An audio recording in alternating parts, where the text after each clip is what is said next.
Et dans la deuxième séance, ce que nous avons fait, nous avons travaillé. C'est ça. Voilà, dans la première séance, on a compris ce que c'est que le coaching.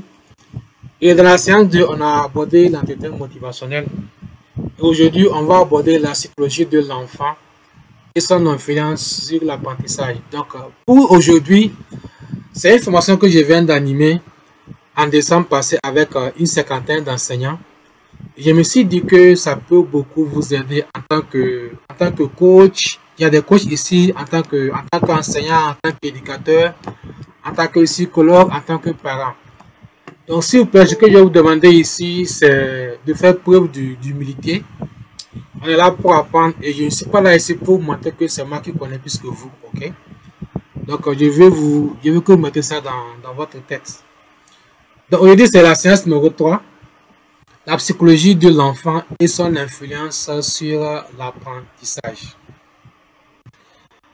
Arrêtez-moi, je vais accepter une personne qui est là. Donc, il est déjà 22.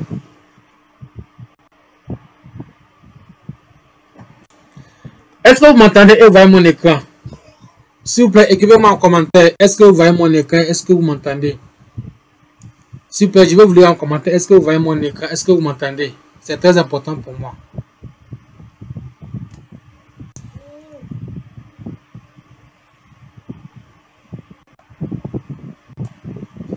Est-ce que vous m'entendez? Est-ce que vous voyez mon écran?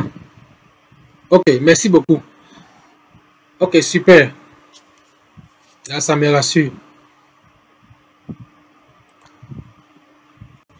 Donc, le principe de mes formations, d'abord, je recommande aux personnes qui veulent être vraiment concentrées de couper leur fenêtre Facebook. Parce que Facebook, c'est la notification qui nous dérange beaucoup. Également, les messengers et également les notifications instantanées. Mais ceux qui ont un écouteur, vous voyez qu'aujourd'hui, je suis là avec un écouteur. Donc, ceux qui ont un écouteur, c'est intéressant de prendre vos écouteurs et aussi prendre un bidon d'eau. C'est important parce que nous sommes sur l'écran. Ça aide aussi le cerveau, mais le fait de boire de l'eau, ça calme un peu l'esprit. Et prenez beaucoup de notes. Prenez beaucoup de notes parce qu'on m'a demandé dans un inbox qu'à la fin, est-ce qu'ils vont avoir le support. Il faut avoir la présentation. J'ai dit il n'y aura pas de présentation. Donc, s'il vous plaît, prenez des notes. Prenez des notes. Prenez des notes.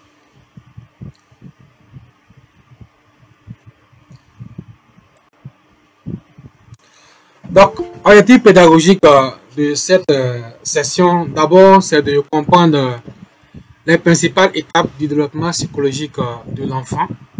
C'est que parmi vous aussi, certains ont déjà abordé cette thématique dans les formations de psychologue ou bien d'enseignant. Et deuxième objectif, c'est d'identifier les facteurs psychologiques influençant l'assimilation des leçons. Et dans le troisième objectif, c'est comment adapter ces pratiques pédagogiques pour mieux répondre aux besoins psychologiques des enfants. Et par les pratiques pédagogiques, vous pouvez être un enseignant, vous enseignez. Vous êtes également un parent, vous voulez accompagner votre enfant. Vous êtes un coach scolaire, un coach de jeunes qu'on appelle pour aider les jeunes qui ont des difficultés d'apprentissage. Ça, vous devez comprendre ça avant de pouvoir les accompagner. Et retenez que le coaching est avant tout psychologique. Le coaching est avant tout psychologique. Voilà pourquoi il faut comprendre certains aspects de la psychologie pour pouvoir accompagner les jeunes, pouvoir accompagner vos élèves, pouvoir accompagner également vos enfants. Voici le plan de la communication. Donc, notre plan est divisé en 3 parties. D'abord, on va voir les bases de la psychologie de l'enfant en voyant 2 théories. Ok. Également, on va voir quelques notions d'émotion. Et dans la deuxième partie, on verra les facteurs qui vont influencer l'assimilation des leçons.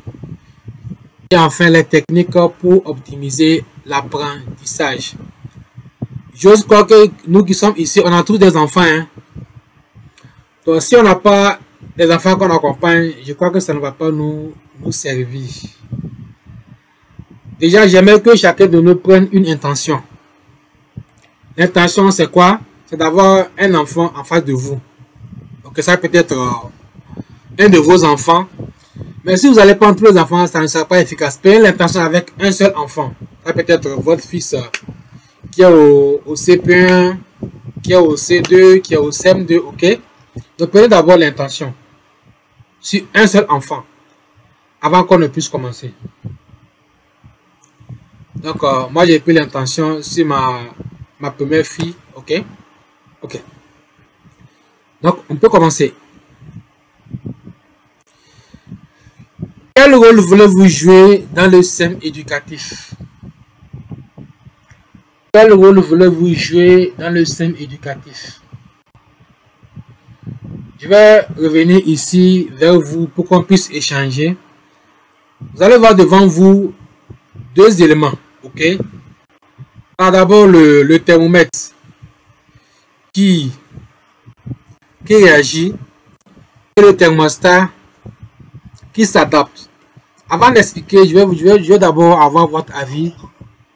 Qui pense que en tant qu'éducateur, en tant que parent qui accompagne son enfant, en tant que coach scolaire, en tant que coach de jeunes, il faut se comporter comme un thermomètre ou bien comme un thermostat. J'ouvre maintenant la parole.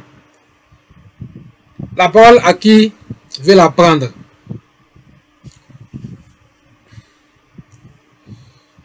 Je vais d'abord arrêter le partage. Je vais arrêter le partage.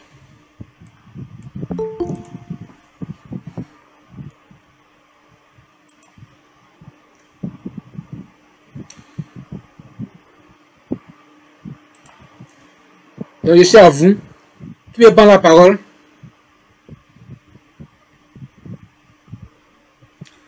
Saïba Ouedago, vous avez la parole. Merci de vous présenter.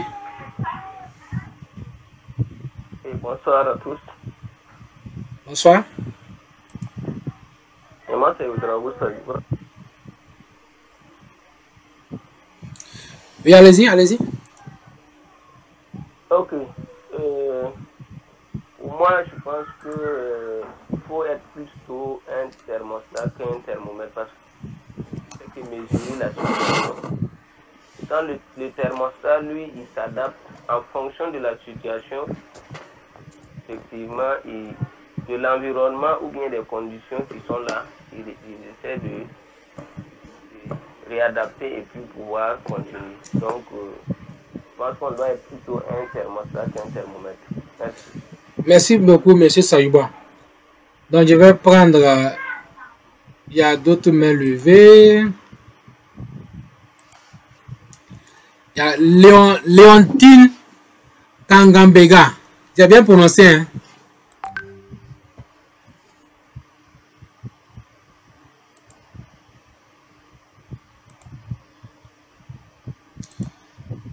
Kangambega. Ok, maintenant, elle ne réagit pas. Christelle.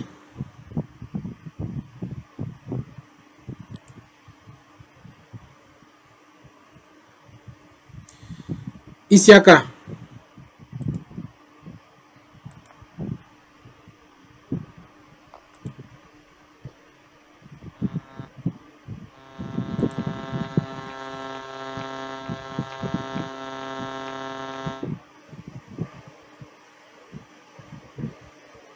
Monsieur Isiaka.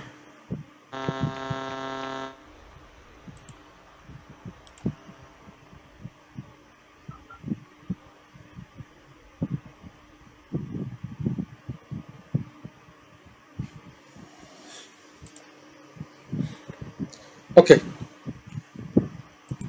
Je crois qu'ils ne sont pas là. Ils sont connectés, mais ils ne sont pas à côté de leur téléphone. Donc, j'ai vu une seule réaction. J'ai vu une seule réaction. Je vois s'il y a des commentaires. Ok. Je n'arrive pas à me connecter. Alors que tu es avec nous. Ça veut dire que tu es déjà connecté, ça. Donc, une autre réaction. Kwame Narcisse. Pour ma part, je pense qu'il faut être un thermomètre et un thermostat. Mesurer la situation et s'adapter en fonction de la situation que nous avons mesurée. Ok.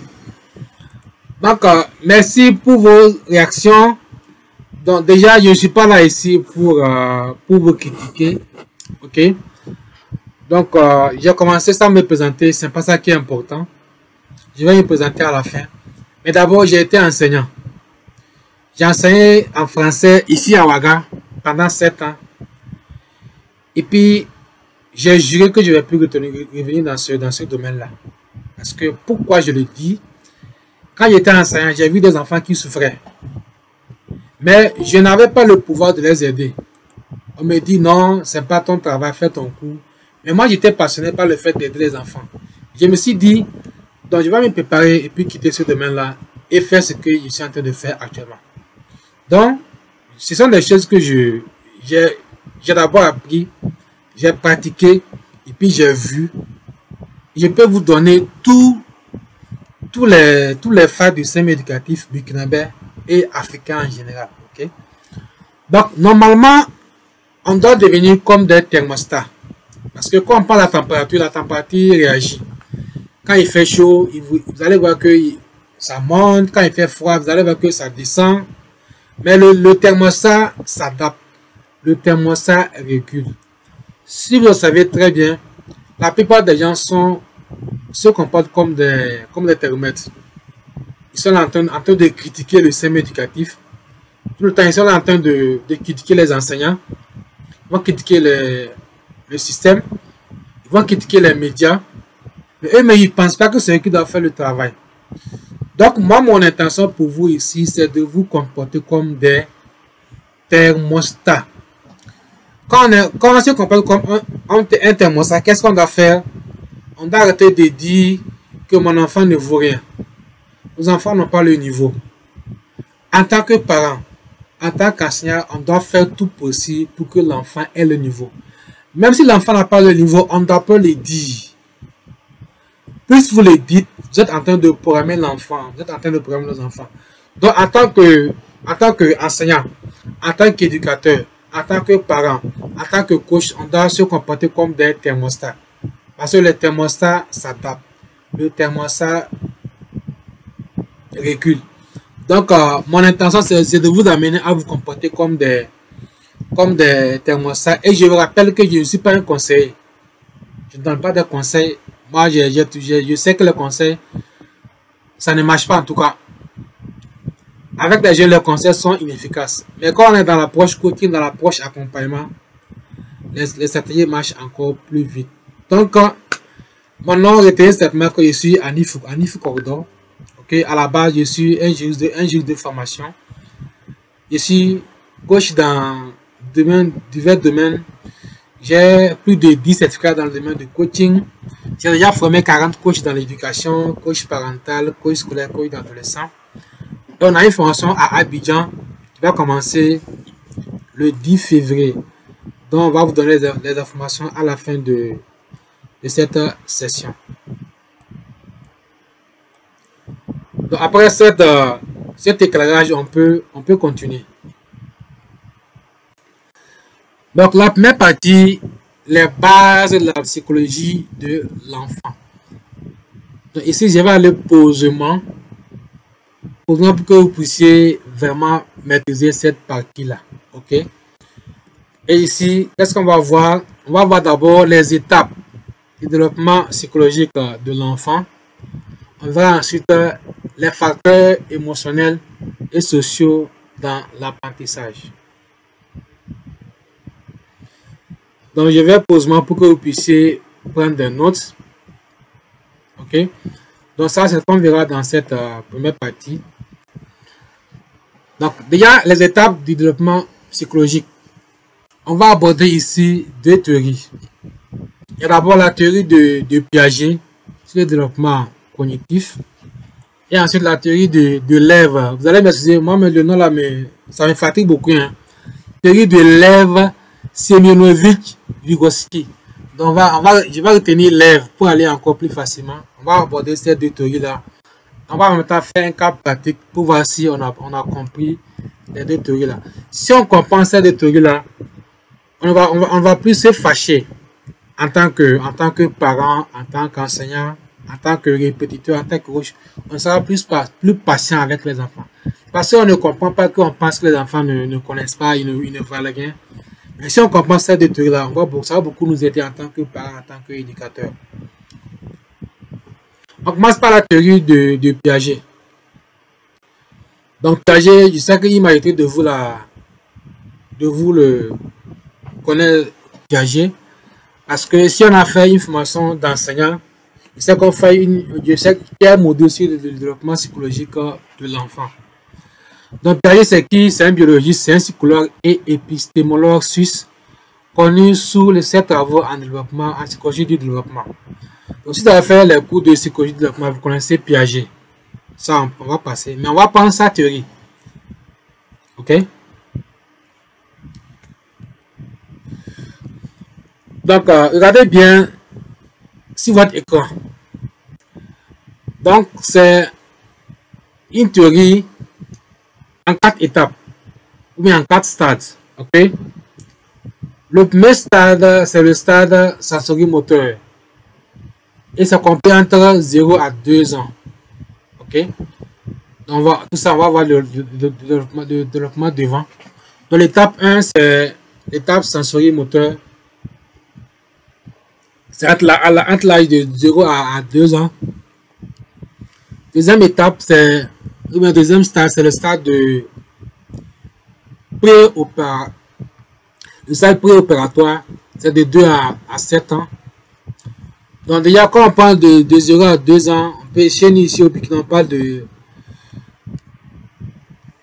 Est-ce que 2 ans, l'enfant a commencé? Peut-être petite session, vous allez me dire, c'est à partir de 3 ans. Hein. Donc 0 à 2 ans, il n'est pas encore à l'école. Donc déjà 2 ans, certains enfants ont commencé par aller à la maternelle. Mais de 2 à 7 ans, c'est le stade préopératoire. Le stade 3, c'est le stade opératoire concret, de 7 à 12 ans. Et enfin, le stade opératoire formel. Donc je reprends, retenez ces étapes-là. Le stade sensorimoteur, 0 à 2 ans. Stade 2, c'est le stade préopératoire de 2 à 7 ans. Le stade 3, c'est le stade opératoire concret, 7 à 12 ans. Et l'étape 4, c'est le stade opératoire formel de 12 ans et plus. Ok? Donc maintenant, on va les développer un à un. Un instant.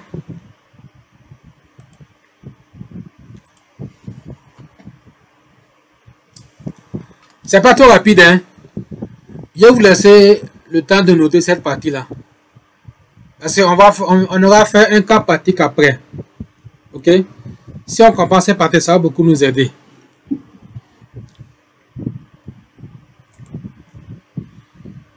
Je vais prendre le temps dans le posement ici pour que vous puissiez noter.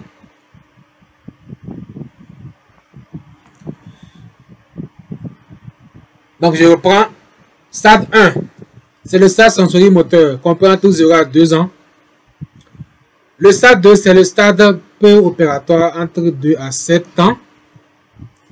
Le stade 3, c'est le stade opératoire concret, compris entre 7 à 12 ans.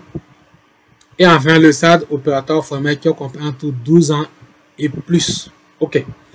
Maintenant, on va les développer en détail.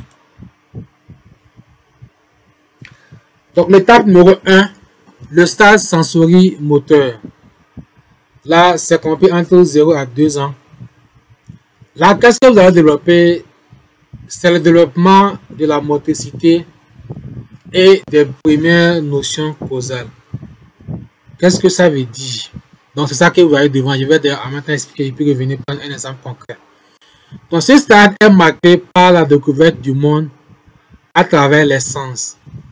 La vue, le toucher, l'ouïe, le goût, l'odorat et la motricité. L'enfant apprend à coordonner ses actions et à comprendre les relations de cause à effet par l'expérimentation directe. Dans cette étape-là, je vais prendre un exemple. Voilà, je prends par exemple ce stylo-là. Je vais ici pour que vous me voyez très bien. Je vais jeter, épingler ma vidéo. Donc, je vais considérer que ces stylos, c'est la craie. Ok? Donc, un enfant de 0 à 2 ans. Donc, d'ailleurs, on peut dire 2 ans. Peut-être 2 ans, là, il n'y a pas de problème. Il ne peut pas, la motricité, c'est là que le fait de les actions, le fait d'être habile, l'enfant n'a pas encore développé sa motricité. Ok? Et vous allez voir que j'ai mis en bas les segmentations directes. Avant que l'enfant sache que c'est doux, il faut qu'il goûte. Ok? Avant que l'enfant sache que c'est amer, il faut qu'il goûte. Avant que l'enfant sache que le but là c'est écrit, il faut qu'il touche. Avec l'enfant de 2 ans va vouloir casser ça pour voir ce qu'il y a dedans. Ok? Il veut tester, il veut se mettre pour voir pourquoi ça crie. Il est là, tout le temps il entend le bruit, il entend la voix de quelqu'un. Il veut casser pour voir est-ce qu'il y a une personne dedans. Mais cette étape là, elle n'est pas trop compliquée chez nous les apprenants. Parce qu'à partir de 2 ans, l'enfant n'est pas encore à l'école. Il n'y a pas de problème. Ok? Là, il n'y a pas de problème. On peut continuer. Je vais d'abord. Voilà, comme ça, l'écran est bien grand devant vous. Donc, 0 à 2 ans, développement de la motricité et des premières notions causales. Dans 2 ans, l'enfant, ils observent beaucoup. Et si on ne fait pas attention, c'est à partir de 2 ans que nos enfants nous observent, ils voient nos gestes et ils veulent imiter. Donc, c'est plus le stade de l'imitation. Ok? Voilà. Je fais rien. Voilà. Voilà que moi, j'aime souvent faire des vidéos. Une fois, je suis rentré mon enfant de 2 ans. Elle a pris mon Android. Donc, elle aussi, elle était là, elle voulait. C'est comme si elle veut faire comme papa. Comme papa prend parfois les défauts et puis il se filme. Elle veut se filmer pour voir comment ça se passe. Donc les enfants de 2 ans, ils nous imitent. Ils nous imitent. Ils nous imitent. C'est très important. Dans le stade 2, c'est ici qu'il y a problème. Le stade préopératoire. C'est là que les parents cognent beaucoup les élèves qui commencent par écrire les I, A, E, O, 1, 2. Dans le stade préopératoire, donc c'est entre 2 à 7 ans. Vers l'enfant, on peut dire que l'enfant est à l'école. Il est déjà aussi, on peut dire la maternelle jusqu'au CP1, C2. Il y a certains enfants qui sont à 7 ans, ils sont au C2, C1. Donc, c'est le stade de la pensée symbolique et égocentrisme. Il y a la difficulté à adopter le point de vue d'autrui. Dans cette période, l'enfant commence à développer des représentations mentales et à utiliser des symboles comme les mots et les images pour représenter des objets et des événements. Cependant, sa pensée est encore intuitive et centrée sur lui-même. Donc, nous sommes dans l'étape où, s'il vous plaît, il y a un micro qui est là. Okay. Ici, on parle de l'égocentrisme. Donc, l'enfant veut qu'on dise que oui, c'est moi. C'est moi le plus intelligent. C'est moi le meilleur. Voilà pourquoi dans cette étape-là, on doit plus avoir des mots doux. Il faut encourager nos enfants. C'est qui le champion? Il va dire c'est moi. C'est qui le meilleur? Il va dire que c'est moi. C'est qui le savant? Il va dire que c'est moi. C'est qui le mathématicien? Il va dire que c'est moi. C'est qui le grand jeu? Il va dire que c'est moi. Il veut que tout se ramène à lui. Donc si vous comprenez ça, vous n'allez pas arrêter d'utiliser les mots doux pour encourager vos enfants. Dans cette étape-là, l'enfant n'est pas prêt à partager. Il n'est pas prêt à partager. Il n'est pas aussi prêt à travailler avec les autres. Il faut comprendre ça. Ok? Ça, c'est l'étape préopératoire. On dit que l'étape 1, là, c'est plus dominé par l'égocentrisme. Pardon, j'ai dit quoi? L'étape 1, c'est plus dominé par la motricité. Donc l'enfant va observer l'enfant va apprendre par l'observation, il va plus apprendre par les segmentations directes. Dans l'étape 2, il est plus axé sur l'égocentrisme. Donc tout ce qu'il pense, tout ce qu'il fait, ça revient à lui-même. C'est lui le meilleur, c'est lui le plus intelligent. Donc si on comprend ça, on peut beaucoup les aider. Et retenez que dans l'étape là, il ne va pas facilement accepter l'idée d'autrui. Là, c'est l'étape préopératoire. Donc c'est entre 2 à 7 ans. Étape 3, c'est le stade opératoire concret. C'est de 7 à 12 ans. 7 à 12 ans, là, on a la capacité de raisonnement logique sur des situations concrètes. Là, ici, l'enfant commence par raisonner un peu.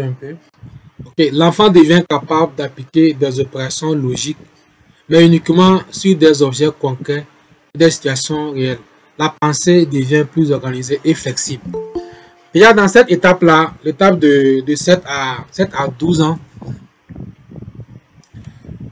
il peut être dans l'étape de pré-ado ou bien l'étape de pré-ado. Voilà. Et ici, il va commencer par avoir un raisonnement logique, oui. Et c'est ici que les parents doivent plus écouter leurs enfants. Ok? Donc ici, on doit le laisser s'exprimer, dire ce qu'il pense. Mais si dans l'étape, on dit à l'enfant, quitte là-bas, quitte là-bas, tais-toi là-bas, vous allez voir que l'enfant qui était extraverti, qui prend la parole, le fait de lui dire, tais-toi là-bas, cet enfant peut devenir introverti. Donc c'est l'étape où on doit donner la parole aux enfants de s'exprimer. C'est pour qu'ils puissent commencer par développer leur personnalité. C'est très important, mes chers parents. C'est très important, mes chers parents. Un instant, il y a une notification qui est là.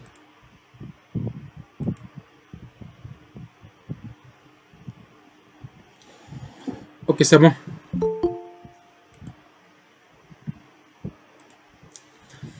Donc, nous sommes actuellement dans le stade opératoire concret.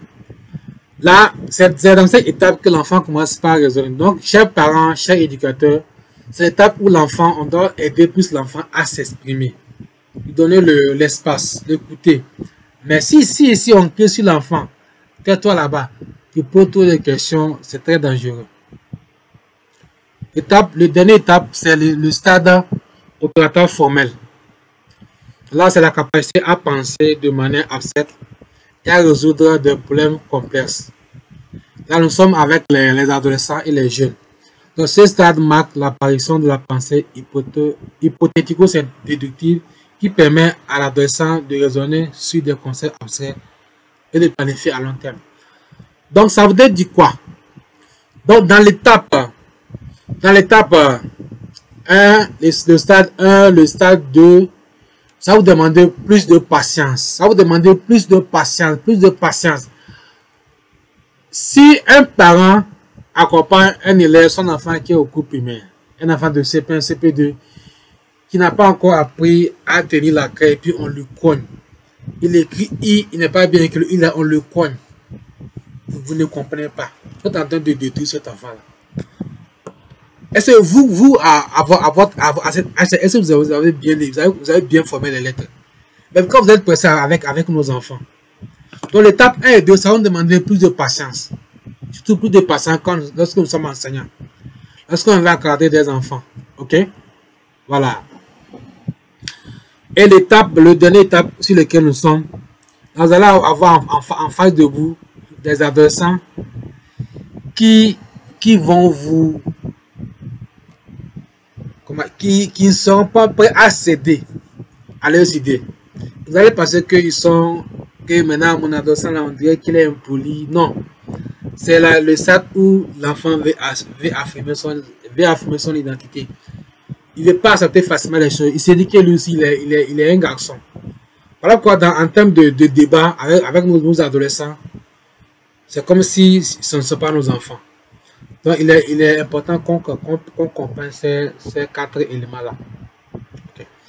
Donc, ça, c'est l'étape de la théorie que j'ai résumé de Piaget. Donc, ceux qui veulent pousser encore leur recherche peuvent dire, vous allez comprendre beaucoup de choses dans ces 4 étapes-là. Maintenant, on prend le deuxième. C'est l'Ève. Lev Semyonovitch Vygotsky. Il serait russe. Bon, contrairement à Piaget, lui n'a pas... Donc, je vais d'abord lire avant d'expliquer. Donc, psychologue russe, il a développé une théorie socio-culturelle du développement cognitif, mettant l'accent sur l'importance de l'interaction sociale dans l'apprentissage. Ces travaux ne se présentent pas sous forme d'étapes strictes comme celle de Piaget, mais on peut structurer ces idées principales en plusieurs concepts clés. Donc, Piaget a déterminé des étapes. Mais si on prend l'étape de... Si on prend la théorie de Lev, il a parlé des concepts clés. Mais la théorie qui m'intéresse plus, c'est la théorie de Lev. Parce que là, en tant que coach, en tant que parent, en tant que coach, en tant qu'enseignant, si on comprend la théorie, la simple théorie de Lev, je vous assure que ça va beaucoup nous sauver. Ça va beaucoup nous faciliter le travail. Ok? Ça va beaucoup nous faciliter le travail si on comprend la théorie de Lev. Ok? On va voir quelques idées clés de la théorie des concepts de Lev. D'abord, c'est le rôle fondamental de l'interaction sociale. S'il vous plaît, j'espère que c'est pas trop rapide. Hein? Un peu. Ici, on n'est pas au couple, mais on va noter de A à Z. Justine, je sais que c'est toi. C'est pas trop rapide. Hein? C'est pas trop rapide, hein? Ça va. Ok. Donc, d'abord, le rôle fondamental de l'interaction sociale. Donc, selon Vygotsky, le développement cognitif est indissociable de l'interaction avec les autres, en particulier les figures d'autorité, comme les parents, les enseignants et les pairs. Ces interactions permettent à l'enfant de construire des connaissances. L'interaction sociale, c'est très important. L'enfant veut apprendre avec une personne douce. Une personne douce. L'enfant ne veut pas apprendre avec une personne qui crie sur lui, qui donne des commandements. Je vous assure. Si moi on me donne un enfant, ça disant que c'est un enfant qui est quoi? Il n'aime pas apprendre, il est dur, amenez-le moi. Donc nous on va s'entendre. J'ai appris la psychologie. Je sais comment il fonctionne. Donc l'interaction sociale compte vraiment, c'est très important. Si votre enfant vient vous dire que son maître, il a un plan avec son maître, il faut faire tout possible pour arranger ça. Sinon, le message ne va jamais passer. Si l'enfant n'aime pas l'enseignant, le message ne va jamais passer. Si vous avez votre enfant voir un coach et que l'enfant n'aime pas la tête du coach, le coach ne marchera pas. Ok? C'est très important l'interaction avec les enfants. Les enfants aiment qu'on les valorise. Les enfants n'aiment pas, les ados n'aiment pas qu'on les critique. Mais qu'est-ce que nous on fait souvent? On pense que c'est le bâton, on pense que tout le temps c'est le bâton qui peut faire l'affaire. Le bâton ne fait pas l'affaire. Hein. Le bâton ne fait pas l'affaire. Donc d'abord, tenez compte de l'interaction sociale. C'est très important. L'enfant apprend bien. L'enfant maîtrise bien lorsqu'il y a un lien fort, un lien positif entre lui et ses pairs. Ses pairs ou bien les filles d'autorité. Ça peut être l'enseignant, le parent ou bien ses camarades. C'est très important. L'environnement, l'interaction. Ça, c'est la première théorie, le premier concept de la théorie de Lev. L'interaction sociale. Ok. Deuxième élément, c'est la zone proximale de développement, le ZPD. Ok. Le ZPD est l'écart entre ce qu'un enfant peut accomplir seul et ce qu'il peut accomplir avec l'aide d'une personne plus expérimentée. Le soutien, ce qu'il appelait ici ETH ou scaffolding, fourni dans cette zone permet à l'enfant de développer des compétences qu'il maîtrisera ensuite de manière autonome. Ok. je reviens ici au coaching. Nous, en coaching scolaire, on dit que le but du coaching scolaire est d'autonomiser l'apprenant, d'autonomiser l'enfant, ou bien d'autonomiser l'enfant, ok? Et si on parle de ZPD, la zone proximal de développement, ça veut dire qu'il y a un écart entre ce que l'enfant peut faire lui seul et ce qu'on peut faire pour l'aider. Chers parents, il y a des parents qui travaillent pour leur enfant. Oui, mais c'est pas ça. On en va travailler pour l'enfant et le parent pense de faire ça à la part de l'enfant. Donc, c'est à vous de voir. Qu'est-ce que l'enfant peut faire lui-même et à quel moment on peut l'aider. Ok? L'enfant vient, il vient, oui, le là est trop difficile. Maman, moi je ne peux pas. Puis c'est maman qui fait ça pour l'enfant. C'est papa qui fait ça pour l'enfant. Laissez l'enfant faire d'abord. S'il n'a pas pu, c'est maintenant qu'on peut l'accompagner et l'en faire pour lui. Donc, il faut voir l'écart. Qu'est-ce que l'enfant peut faire? Qu'est-ce que l'on peut faire pour l'accompagner? C'est très important.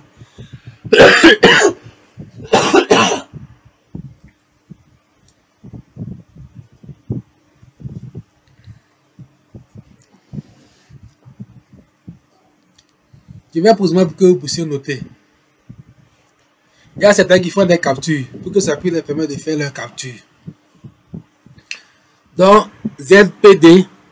Donc, c'est à nous de voir qu'est-ce que l'enfant peut faire lui seul et à quel moment on peut l'accompagner. Ça, c'est le deuxième concept selon la théorie de Lev.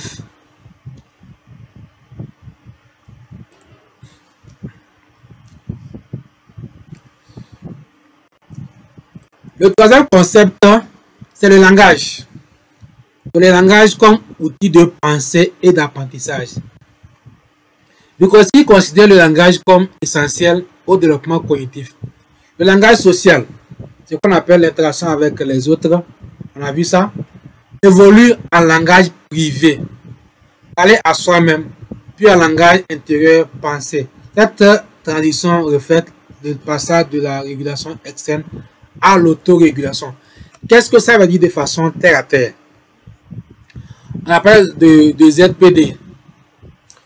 Et si l'enfant, on apprend à l'autonomiser, ok? Et puis on laisse l'enfant faire des choses par lui-même. Et il y a une bonne interaction entre l'enfant et l'enseignant, l'enfant et le parent. Ou bien il y a un certain lien propre, un lien affectif entre l'enfant et puis le coach qui l'accompagne. Là, c'est le langage social. Donc, vous parlez, vous comprenez. Okay? Maintenant, l'enfant va plus à soi-même. Voilà. J'ai vu que mon enseignant m'aime. Ok? Mais mon enseignant m'encourage. Mes parents m'encouragent. L'enfant va commencer par se parler. Donc, ça veut dire que si on m'encourage, c'est parce qu'on m'aime. On croit en moi. L'enfant va commencer par se parler à soi-même. Donc, ça veut dire que je suis intelligent. Je suis fort. Moi, si je peux le faire. Ça, c'est parler à soi-même. Et maintenant, ça devient comme une pensée. On l'a motivé. On l'a encouragé. Et lui-même, il est convaincu que il peut le faire. Okay? L'enfant, maintenant, une pensée de faire. Une pensée de champion. Il a ce qu'on appelle le gros mindset. Il a ce qu'on appelle le gros mindset. Donc, l'enfant, c'est pourquoi il fait les choses. Maintenant, il a une bonne pensée. Il pense positivement. Il sait qu'il est bon. Ok? Donc, on parle de régulation externe à l'autorégulation. Donc, certains sont là pour l'encourager. Et maintenant, c'est lui-même qui va s'auto-réguler. Ok? Est-ce que vous avez compris cette partie-là? Est-ce que vous comprenez mes explications? C'est pas trop dur, c'est pas trop dur, hein?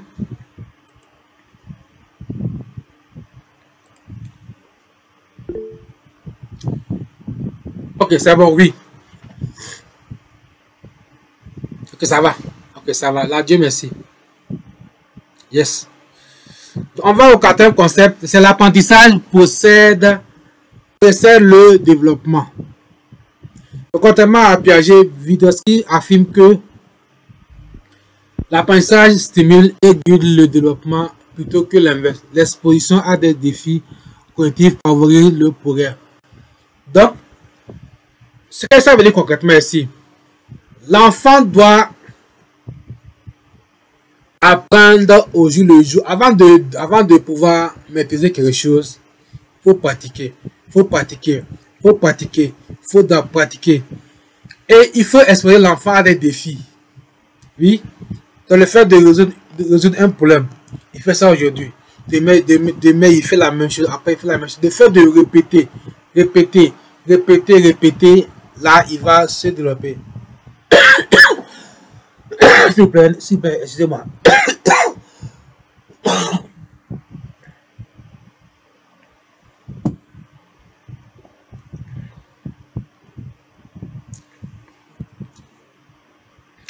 Donc, ça veut dire que on doit mettre l'enfant en situation d'apprentissage. Donc, il doit se mettre au travail. C'est le fait de faire avant de pouvoir maîtriser.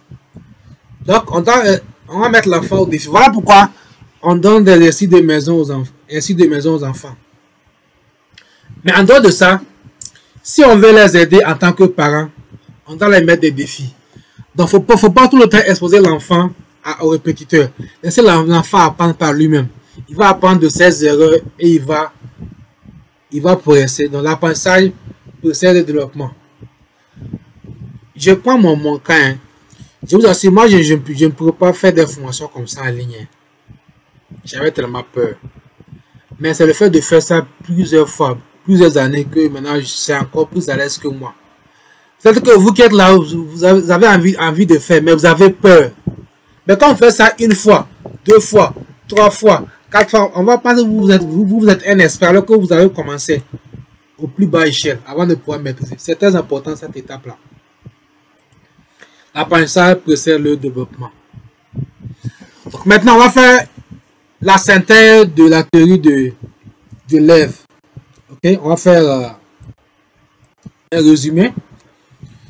Donc, ce qu'on a fait d'abord avec la théorie, les différentes idées clés de l'élève, d'abord c'est l'observation. Il faut identifier ce que l'enfant peut faire seul. Que vous soyez parent, que vous soyez enseignant. On ne fait pas tout pour l'enfant. Même un enfant de 2 ans. Il faut voir ce qu'il peut faire lui seul. Sans l'aide de quelqu'un. Ok?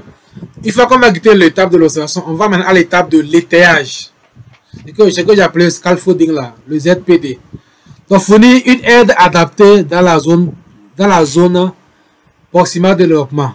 Donc vous allez voir. L'enfant, voilà ce que l'enfant a fait. Et s'il est bloqué là, maintenant, moi en tant que parent, moi en tant qu'enseignant, je vais maintenant le débloquer pour qu'il puisse continuer. Concept numéro 3, c'est la réduction progressive de l'aide. Il a commencé par faire seul. Après, on l'accompagne.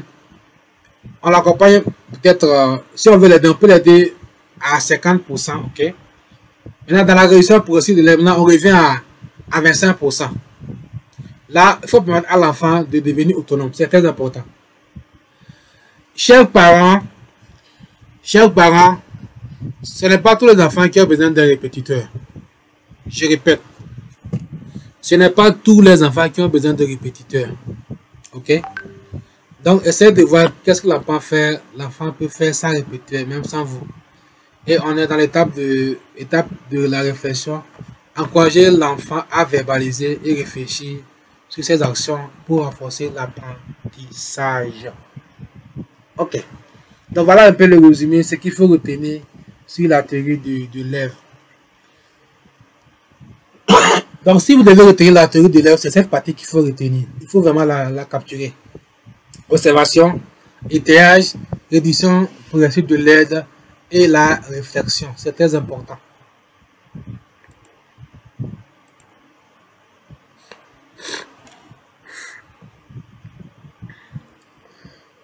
Maintenant, on va voir, bon, on a ici, vous allez voir que ce sont des répétitions. On a vu 2 théories. Donc maintenant, on va aborder les facteurs émotionnels et c'est ceux qui vont intervenir dans l'apprentissage. Donc, on doit apprendre à nos enfants, à nos élèves à savoir gérer les émotions. Les émotions comme moteur ou frein à l'apprentissage. Donc, si l'enfant est très stressé, l'enfant est frustré, je vous assure qu'il ne pourra pas apprendre. Il ne pourra rien faire. Mais si tout le temps, c'est la joie dans la famille, Donc, l'enfant va beaucoup aimer l'apprentissage. Imaginez un enfant qui quitte la maison. Il a eu des soucis avec son frère, ben, ses parents. On l'a frappé avant qu'il ne quitte la maison. Il vient à l'école, il a la mise sérieux. Il pense qu'il peut bien apprendre. Ça ne pourrait pas passer.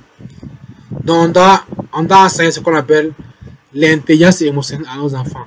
Faites en sorte qu'ils vivent des émotions positives. Okay? Après, c'est le rôle de l'environnement social. On a vu ça, c'est une répétition. Donc, il y a l'influence des pères. Donc, il faut plus aller dans la coopération que la rivalité. Ce que j'ai vu dans nos écoles, il n'y a pas de coopération, c'est plus la rivalité. Ok? Donc, on doit faire en sorte d'amener les enfants à coopérer et non à rivaliser entre eux. Donc, il faut une bonne relation enseignant-élève comme levier de motivation et d'inhibition. Chers parents, si votre enfant vous dit que son enseignant ne l'aime pas, il n'aime pas l'enseignant, faites un effort pour résoudre ce problème-là. Parce que ça pourra aider beaucoup votre enfant. Ok? Donc, ce qu'on va faire avec il y a un cas pratique. Ce qu'on va faire avec le cas pratique là, je vais vous laisser noter le cas pratique. Ok? Après, on va revenir. Vous allez noter le cas pratique. Et je vais donner 5 minutes pour vous puissiez réfléchir. Et on va en même temps débattre sur ces cas pratiques là. C'est bon? Est-ce que vous êtes d'accord avec le principe?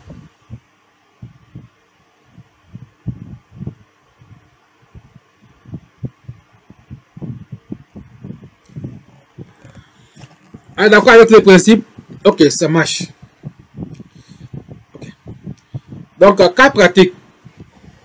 L'objectif de l'exercice, c'est identifier les influences des étapes de développement et des facteurs émotionnels sur des situations scolaires concrètes. Là, on va prendre quelques cas pratiques. Ok. Le cas numéro 1, c'est le cas de Julien qui a 7 ans. Donc, Julien a du mal à suivre les consignes. Il ne comprend pas les notions abstraites. Ici, on a pris l'exemple des fractions. Ok. Maintenant, la question qu'on pose, quel élément du développement cognitif explique ces difficultés?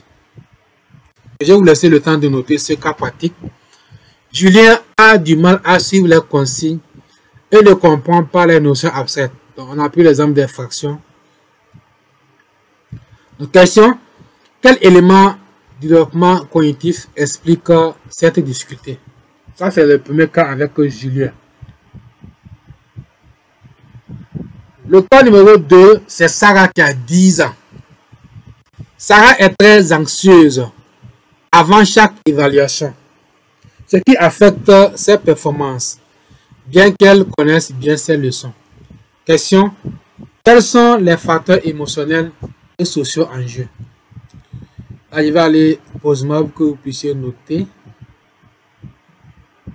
Sarah a 10 ans, elle est anxieuse avant chaque évaluation, ce qui joue négativement sur ses performances. Donc, elle n'a pas de bonnes notes. Bien sûr, malgré qu'elle a bien appris ses leçons. La question qu'on vous pose ici, quels sont les facteurs émotionnels et sociaux en jeu? Dans le cas de Sarah. Okay? Maintenant, le cas numéro 3, c'est le cas de Ahmed qui a 12 ans. Ahmed est motivé par les projets collaboratifs, mais perd rapidement l'intérêt pour les tâches répétitives ou individuelles. Ahmed est motivé pour des projets collaboratifs, mais perd rapidement l'intérêt pour les tâches répétitives ou individuelles. Question, comment l'approche socio-culturelle de Vygotsky pourrait aider à structurer les leçons pour Ahmed? Ok. Donc, voici les 3 cas que nous allons travailler sur ces 3 cas-là. Là, je vais vous revenir avant qu'on ne puisse continuer. Oui, Marcel, vous avez la parole. Oui, allez-y.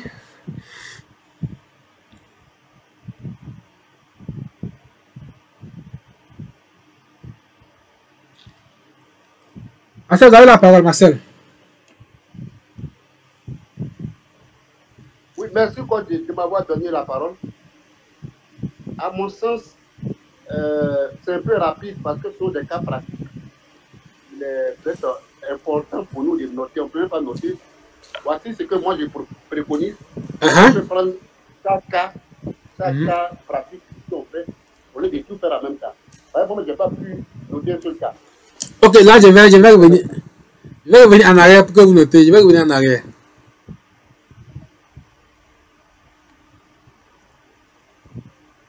Donc ça c'est le premier cas. Donc là si vous notez, si vous finissez, vous me faites signe. Là on va prendre 1 minute pour que vous notez chaque 1 minute pour le cas numéro 1.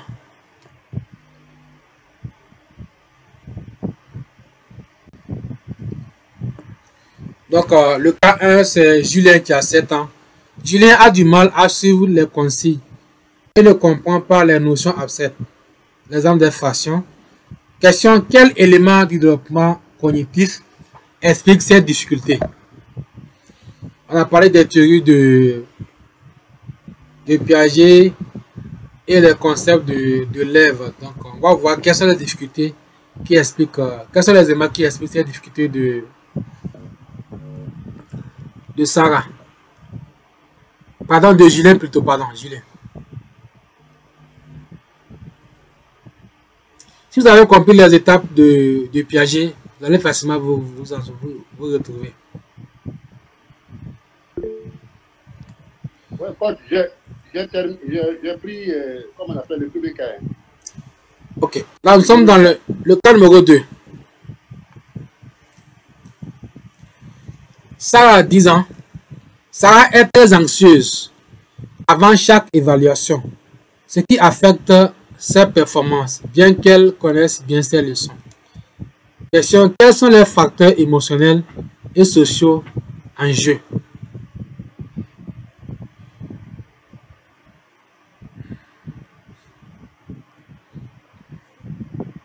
Donc ça c'est le premier cas.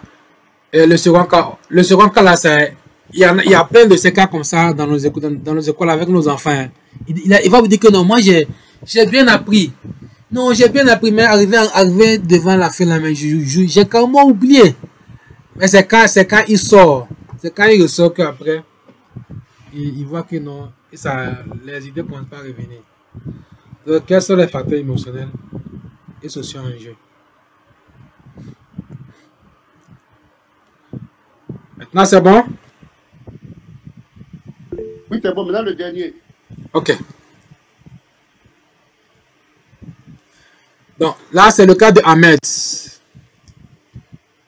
12 ans, on peut dire qu'Ahmed est déjà dans la case des adolescents. Ahmed a 12 ans. Il est motivé par des travaux collaboratifs en groupe, mais perd rapidement l'intérêt pour les tâches répétitives ou individuelles. Ça veut dire qu'il aime travailler en groupe, mais quand c'est lui seul, il n'arrive pas. Comment l'approche socio-culturelle de Vygotsky pourrait aider à structurer les leçons pour Ahmed?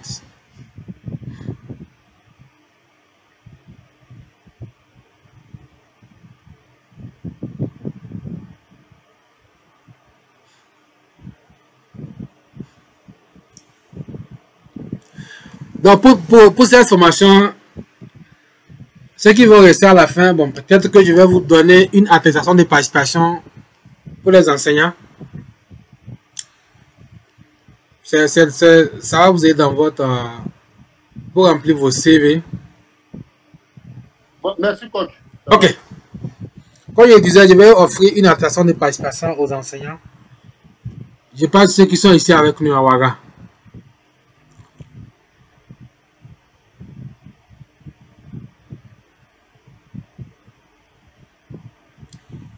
Donc maintenant on a pris les 3 cas.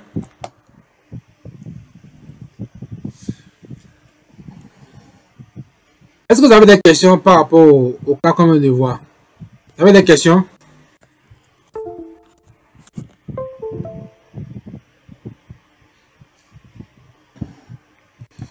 Il y a des questions?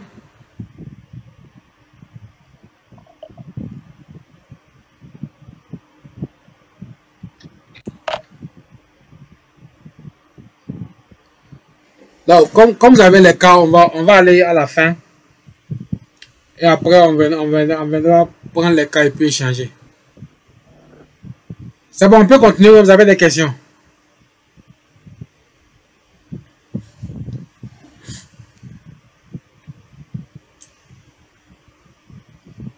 Il y a une question?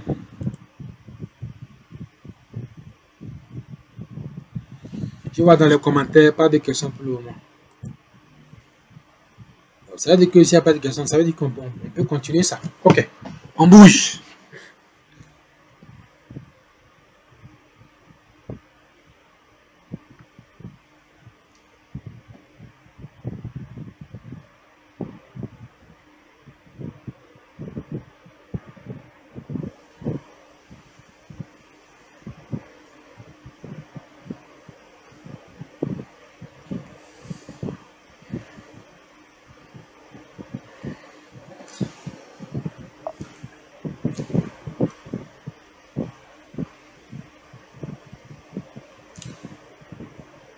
Vous avez des questions? Bon, on peut avancer.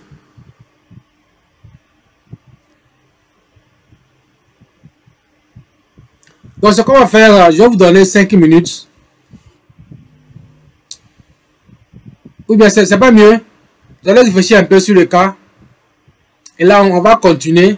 Et à la fin, on revient sur le cas. C'est pas mieux comme ça? C'est mieux, non?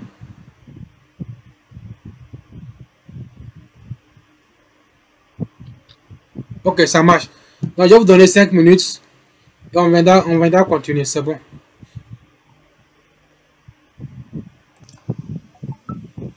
Qu'est-ce que vous décidez?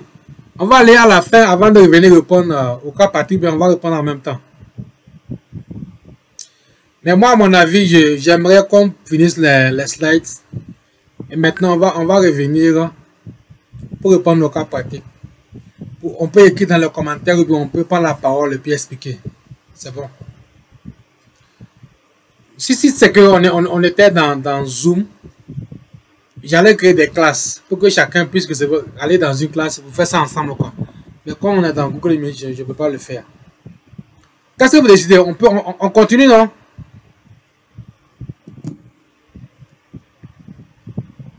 Je vais voir deux réactions.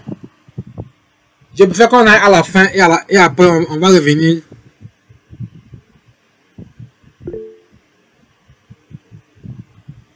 Ok, on peut continuer.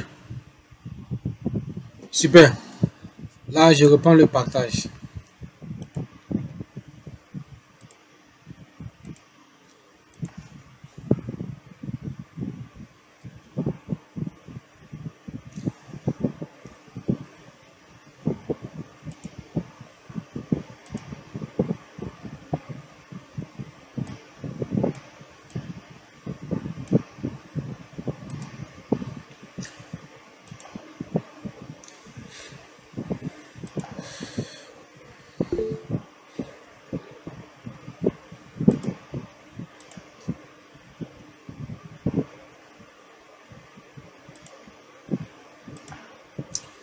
Donc maintenant, on va aborder la deuxième partie, les facteurs qui vont influencer la simulation des leçons.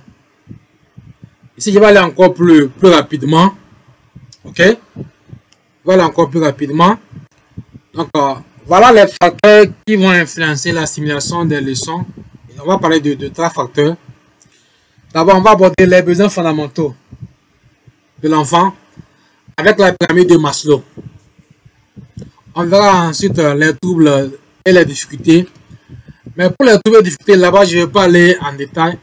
Donc, c'est à vous maintenant de faire vos recherches pour comprendre les troubles et vous auto-former. Et enfin, on va voir les styles d'apprentissage. Si l'enfant ne sait pas comment il fonctionne, pour pouvoir appliquer les stratégies, ça va beaucoup influencer dans l'assimilation des leçons. On va commencer par le premier. Les besoins fondamentaux de l'enfant. Donc, dans ce tableau-là, en fait, c'est la pyramide des besoins de Abraham Maslow. Donc, c'est une pyramide à 5 niveaux. Le niveau le plus bas, ce sont les besoins physiologiques. Après, on a les besoins de sécurité. Le niveau 3, c'est les besoins d'appartenance et d'amour. Le niveau 4, c'est les besoins d'estime.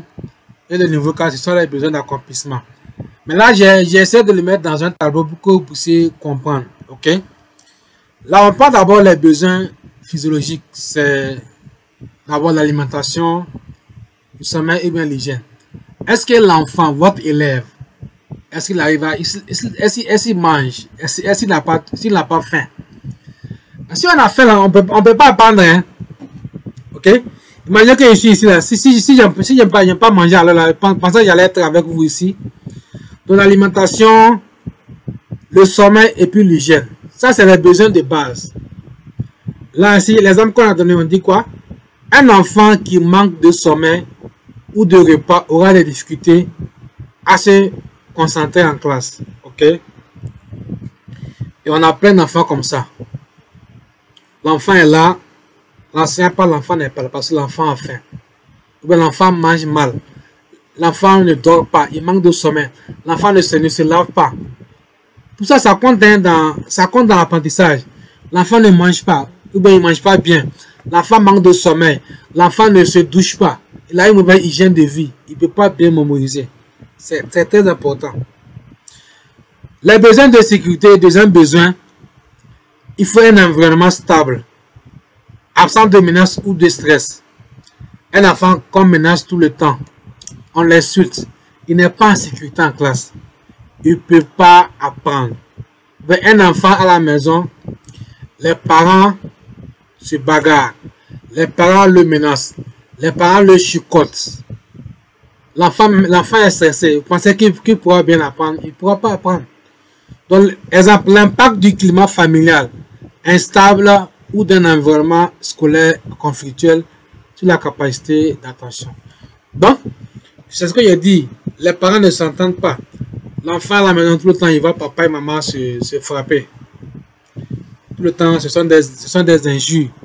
Ce sont des bagarres à la maison. Quand l'enfant observe ça là, il ne peut pas bien apprendre. 3. Besoin d'appartenance et d'amour. Sentiment d'être accepté par ses camarades et reconnu par l'enseignant. Est-ce que votre enfant est accepté par les camarades? Est-ce que votre enfant n'est pas isolé? C'est très important, il faut comprendre ça. Exemple, un enfant isolé ou exclu aura tendance à se replier, à se désengager. Vous allez voir qu'il y a des moqueries. Il y a même des enseignants qui se moquent de leurs élèves.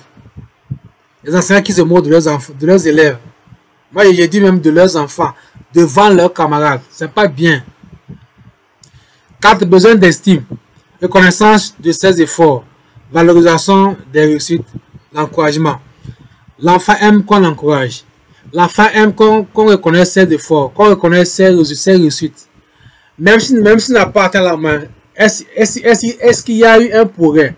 C'est un progrès, il faut l'encourager, il faut le motiver. Exemple, le renforcement positif favorise l'engagement et la motivation. Ok? C'est quoi le renforcement positif? C'est le fait de motiver, dire à un enfant, oui, tu as fait un bon travail, c'est excellent, tu es super, je crois en toi, tu peux réussir, vas-y. Le cinquième besoin, c'est le besoin d'accomplissement. Réalisation de son potentiel. Atteinte d'objectifs réalistes. Exemple, donner des défis adaptés pour stimuler sans frustrer l'élève. Oui, ici je vais faire stop par rapport à l'accomplissement. Vous savez pourquoi nos enfants n'aiment pas l'école? C'est parce qu'ils ne voient pas de challenge. L'enfant va à l'école, surtout les adolescents. Il ne sait pas qui il va devenir. Si les enfants du primaire, eux, ils n'ont pas trop de problèmes. Mais ça parle du collège. Parce qu'il voit qu'il ne sait pas où il va. Mais si l'enfant vient déjà en 6e, il sait que dans 5 ans, moi je vais être ici. Dans 10 ans, je vais être médecin. Dans 20 ans, je vais être ça. Et c'est clair dans son esprit. Les parents l'ont accompagné. Il sait où il va. Là, l'enfant sera motivé. Donc, ça veut dire qu'on doit aider nos enfants à se fixer des objectifs. Voilà les 5 besoins de la pyramide d'Abraham Maslow. Ça, vous pouvez encore aller pousser vos recherches pour comprendre davantage cette pyramide-là. Donc, retenez que si un enfant a faim, il ne peut pas bien apprendre. Si un enfant est menacé, il ne peut pas bien apprendre. Si un enfant n'est pas encore, je ne peux pas bien apprendre. Si un enfant est menacé, il ne peut pas apprendre. Si un enfant est isolé, il ne peut pas apprendre. Si un enfant n'a pas d'objectif, il ne sera pas motivé à apprendre. Donc, ce qui peut influencer l'apprentissage, c'est que les besoins de l'enfant ne sont pas remplis. Ça, c'est un. Ok. C'est bon, on peut aller, c'est pas trop rapide, hein?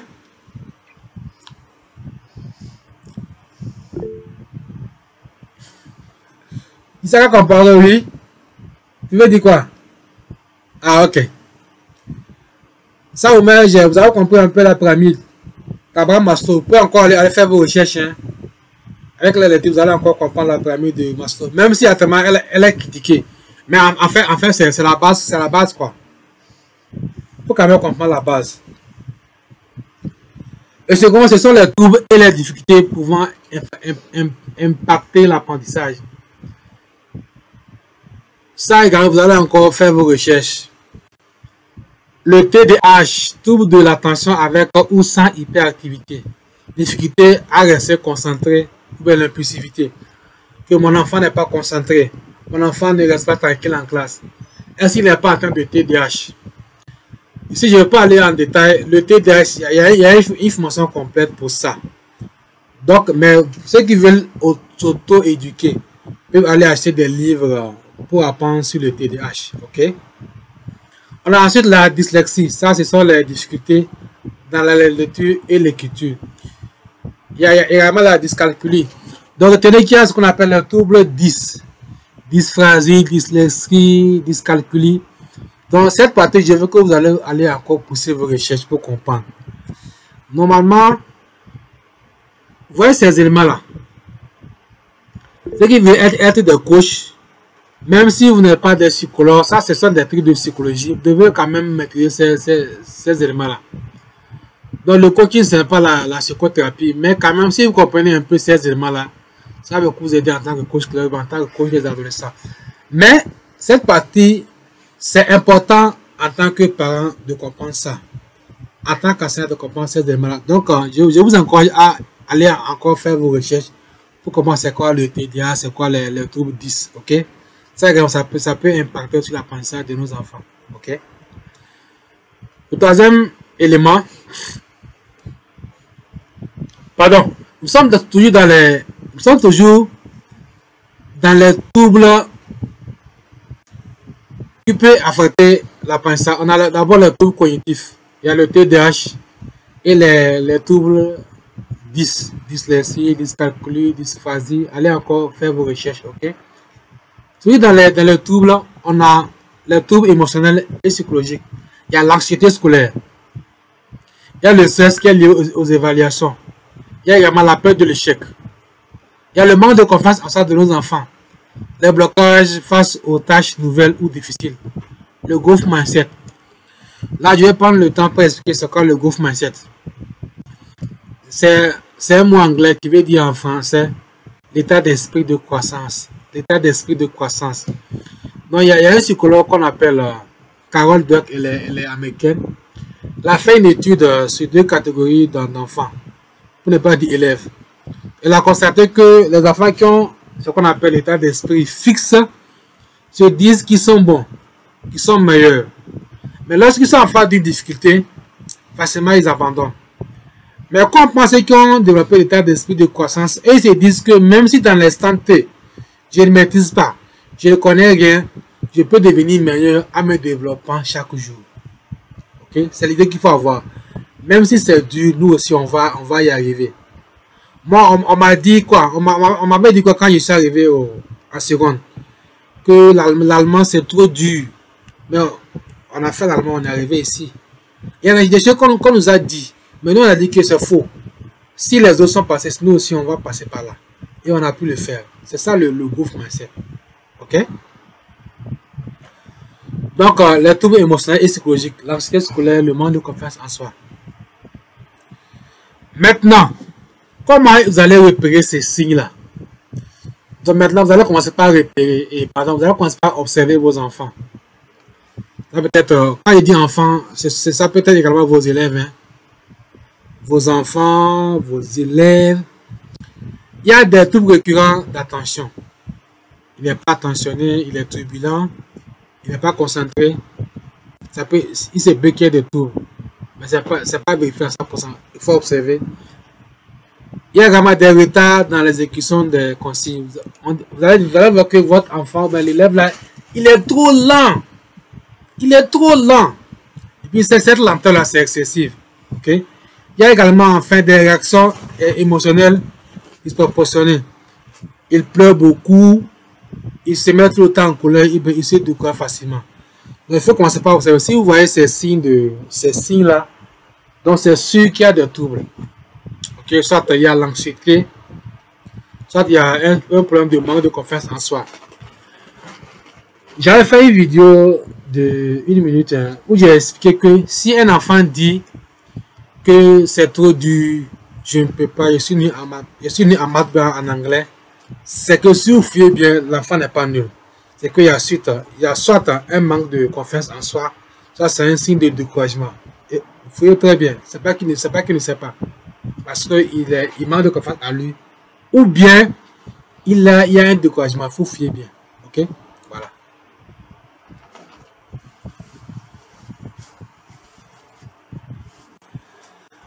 On a parlé des besoins. Et on a expliqué la pyramide d'Abraham Maslow dans un tableau. Ensuite, on a parlé des troubles et difficultés. On a parlé de TDAH, de dyscalculie. Après, on a parlé de l'anxiété scolaire, on a parlé de manque de confiance en soi. Maintenant, on va voir le style d'apprentissage avec le profil VAK. Ok? VAK veut dire visuel, auditif et kinesthésique. Et retenez que lorsque nous apprenons, que nous soyons enfants ou bien adultes, enfants, adultes, élèves, coachs, formateurs, jeunes, nous tous, on a les 3 profils en nous. Mais il y a un profil qu'on a pu développer. Là, si on parle le profil visuel, donc on dit les élèves retiennent mieux grâce aux images, aux schémas et aux supports écrits. Conseil pratique pour le visuel, utiliser des graphiques, des cartes mentales. Donc maintenant, allez faire vos recherches, c'est quoi une carte mentale. Les vidéos et couleurs dans les notes. Ok. Voilà pourquoi je mets des couleurs dans mes présentations. Il y a également l'auditif. Les élèves apprennent en écoutant. Exposé, consigne orale, discussion. Conseil pratique, privilégier la lecture à haute voix, le coût d'enregistrement et l'explication orale. Enfin, le profil kinesthésique. Les élèves ont besoin de manipuler, d'agir et de bouger pour apprendre. Conseil pratique, intégrer des activités physiques, jeu de rôle, manipulation concrète. Je vais mettre l'accent sur le profil kinesthésique. Ce sont des profils que nos systèmes éducatifs a négligés. Nous sommes en train de les tuer. Ce sont des profils, lorsque le cours, ok, lorsque le cours ou bien la formation est théorique, vous allez le perdre. Voilà pourquoi il faut faire des choses pratiques pour pouvoir, c'est-à-dire que pour pouvoir l'amener à comprendre la chose. Donc les kinesthésiques là, certains disent qu'ils sont des enfants turbulents, ils ne restent pas tranquilles. Parce que quand il est assis comme ça pendant 1 heure sans se dépasser, il n'est pas à l'aise. Donc il doit soit sortir, mais il doit soit sortir, soit taquiner ses camarades pour qu'il puisse se sentir à l'aise. Mais si vous comprenez ça, vous allez utiliser les 3 profils dans votre façon d'enseigner. Donc, pour comprendre le profil VAK, il faut d'abord faire un test. Et nous, on a le test du profil VAK. Et ceux qui vont faire la formation de cours scolaire, ils vont avoir des outils. Le profil VAK, et en même temps un lien qui vont les aider à faire le test en ligne et faire maintenant le test pour eux. Ok? Voilà. Donc, profil VAK, visuel, auditif et kinesthésique. Ça, c'est un exercice, mais ça, vous n'allez pas faire ça ici. Chacun va aller le faire à la maison pour sa propre culture. Hein. Exercice pratique, atelier interactif. Pratique de l'exercice. Identifier les styles d'apprentissage et les facteurs influençant l'assimilation à partir de cas concrets. Ici, on va prendre un cas concret. Vous allez réfléchir à la maison. On parle le cas de Léa. Léa qui a 8 ans. Léa est distraite en classe et perd souvent le fil pendant le cours magistraux. C'est un cours magistral. C'est un cours qu'on dicte. Par exemple, l'histoire joue comme cela. Elle adore les activités où elle peut dessiner et utiliser des couleurs. Objectif. L'exercice que vous devez faire ici, c'est d'identifier son style d'apprentissage et proposer des stratégies adaptées. Vous avez compris le profil VAK. Vous allez savoir concrètement l'enfant là est dans quel type de profil et quelles sont les stratégies que vous allez utiliser pour pouvoir l'aider. Ok? Je vais passer pour que vous puissiez prendre ces notes là.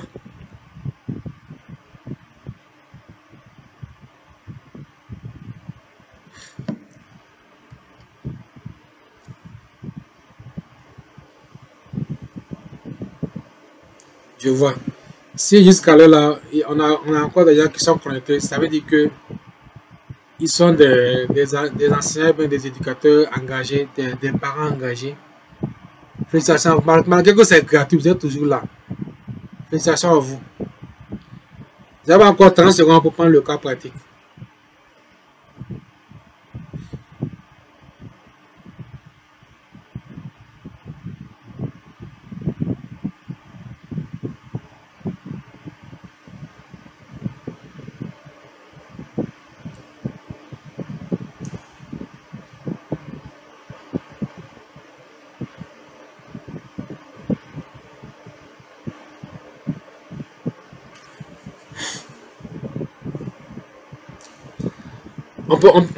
On peut avancer.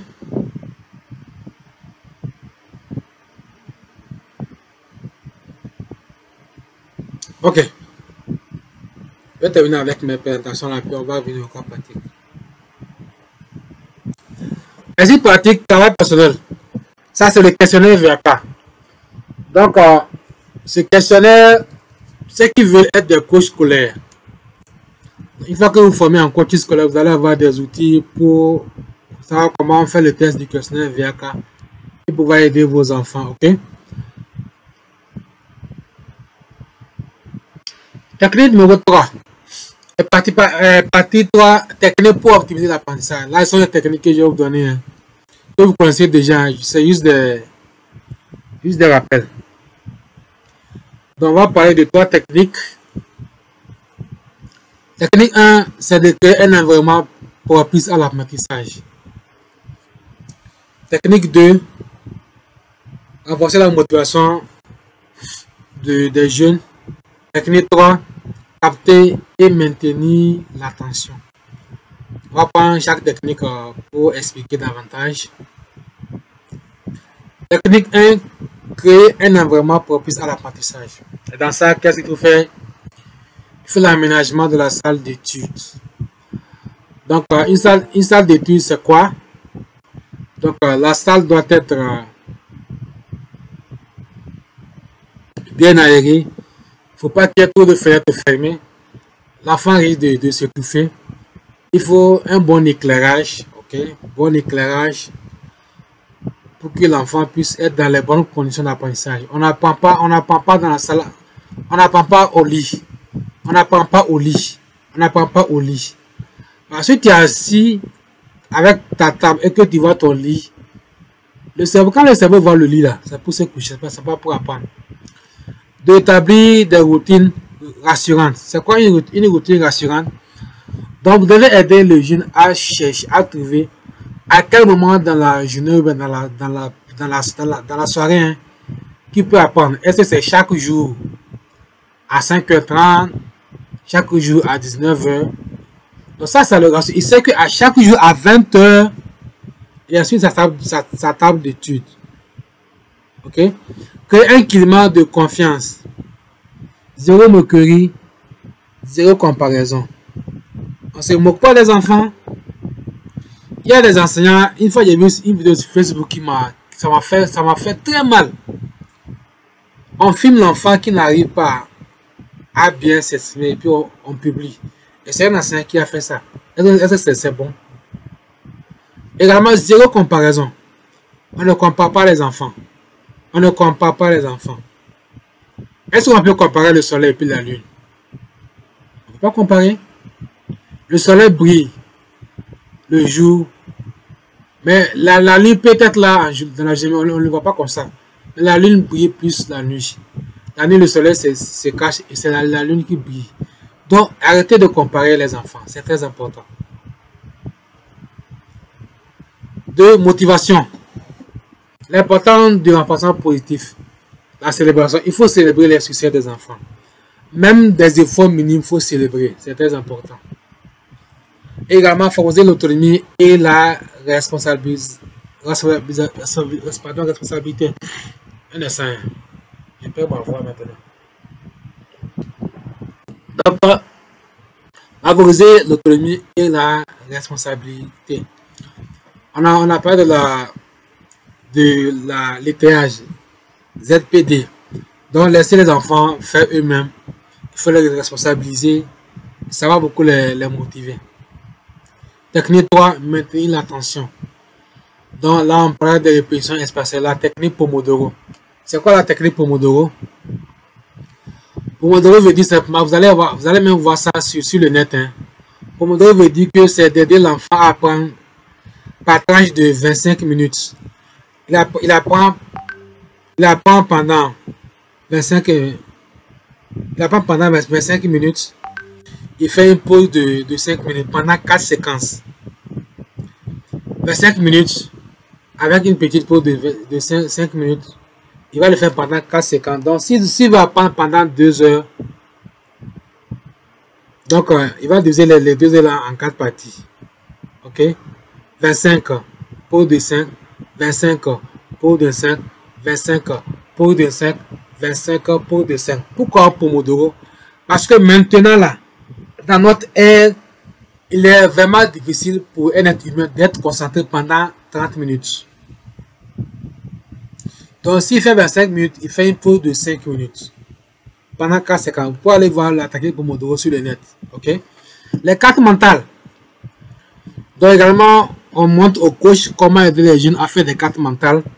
Donc, vous pouvez aller faire des recherches pour voir c'est quoi une carte mentale. Mais les cartes mentales sont plus recommandées pour les élèves qui sont déjà au collège.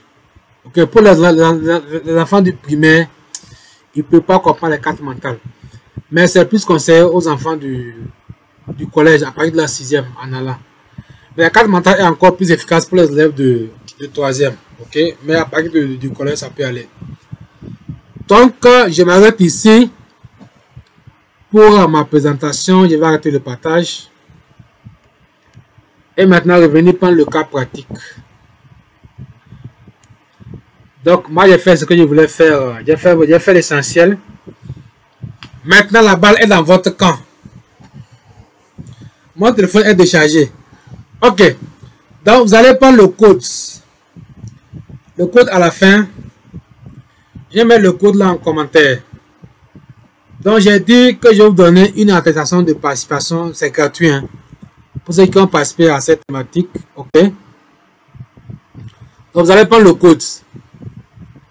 Ok. Le code c'est quoi? C'est Anifou.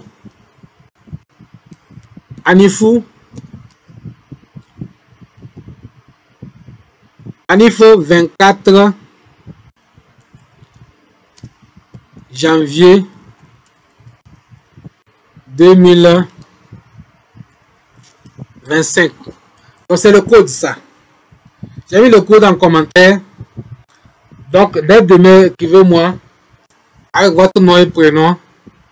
Et vous envoie une attestation numérique de participation à cet atelier.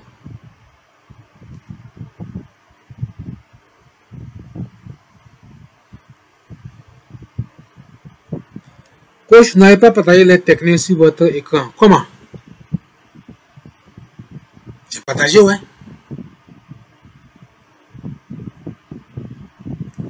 Donc le call c'est Anifou 24 janvier 2024.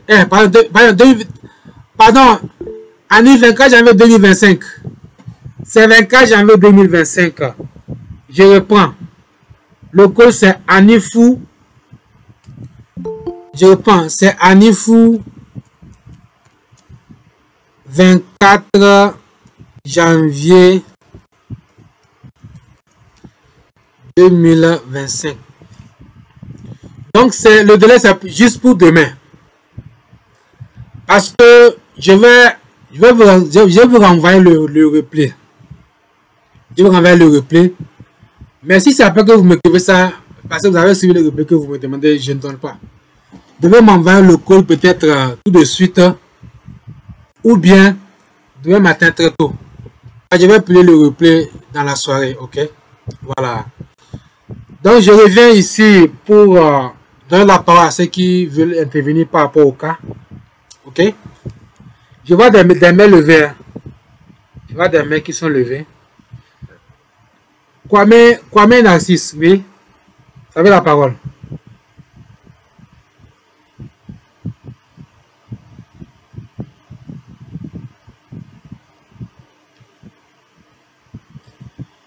Kwame Narcisse.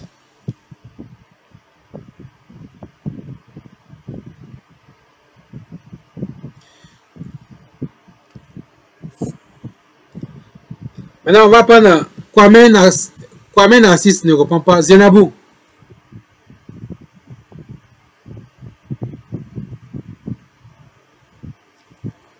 Zenabou.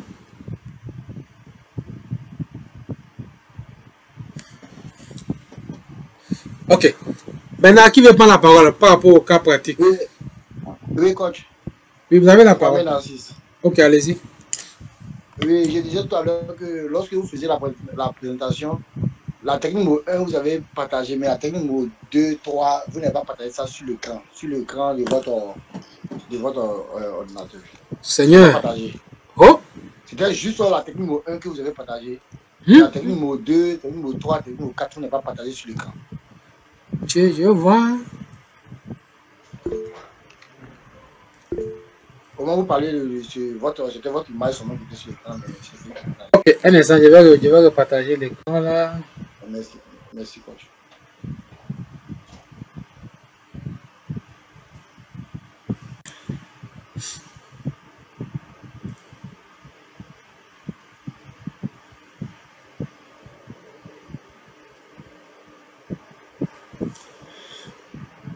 Donc je vais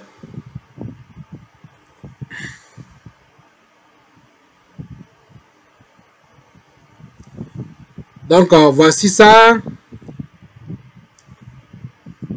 Donc technique 1, donc un environnement propice à l'apprentissage, aménagement de la salle d'études, établir des routines rassurantes, créer un climat de confiance, zéro mécorie, zéro comparaison. Technique 2. Maintenant c'est bon?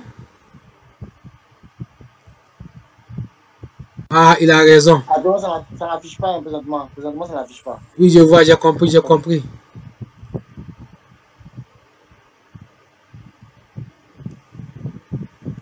J'ai compris.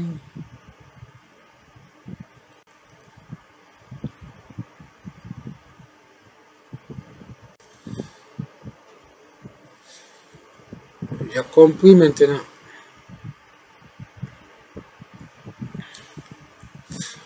Ok, je vois.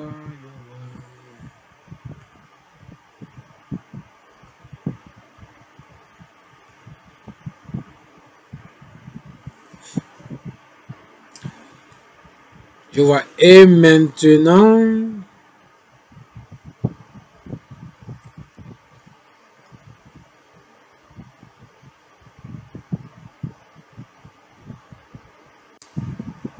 Maintenant, c'est bon, hein?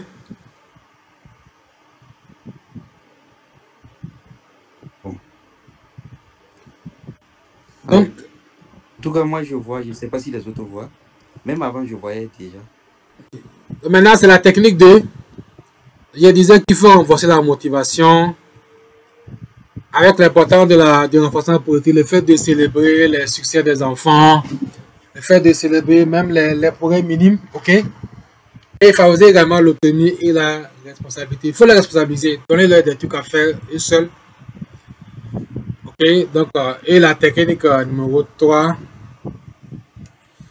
Donc, on a parlé de maintenir l'attention avec la technique Pomodoro, répétition espacée. Là, j'ai dit c'est une technique de répétition en 4 séquences. Il apprend pendant 25 minutes, il fait une pause de 5 minutes. Après ça, il reprend encore 25 pauses de 5 jusqu'à 4 séquences. Donc, ça veut dire que s'il va apprendre pendant 2 heures, dans les 2 heures, il va faire 4 pauses de 5 minutes. Donc, il va faire 1 minute, et il va faire combien de pauses? 20 minutes de pause. Et il va prendre 25 fois 4. Donc, ça fait combien? 25 fois 4, c'est combien? 50, donc. C'est un peu, je ne suis pas trop fort dans les calculs. Il va prendre pendant 25 minutes, il fait un pause de 5 minutes jusqu'à 4 séquences. Vous allez voir sur le net là, c'est quoi la technique Pomodoro pour pousser encore vos recherches. Aider les enfants à faire des cartes mentales. J'ai dit que les cartes mentales là, je montre au coach comment faire les cartes mentales et c'est plus conseillé pour les enfants du collège. Mais pour les enfants du primaire, ils ne vont rien comprendre des cartes mentales. Ok? Voilà. Donc je crois que c'est bon maintenant. Hein?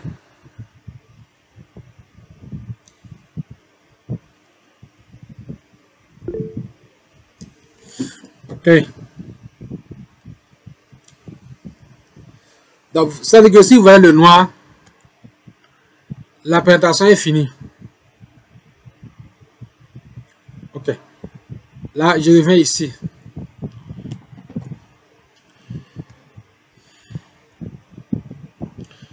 Donc, vous voyez que je n'aime pas parler de la formation de coach scolaire. Sinon, on a une formation en février à Abidjan, en coaching scolaire. Donc, je n'ai pas voulu encore ce soir vous suivre avec ma formation de coach scolaire. Donc, vous êtes où quand on a une formation à Abidjan? Donc, les inscriptions continuent. Là, je prends le cas pratique là. Ceux qui ont des idées à nous partager par rapport au cas. Agirata, vous voulez parler? Vous voulez prendre la parole?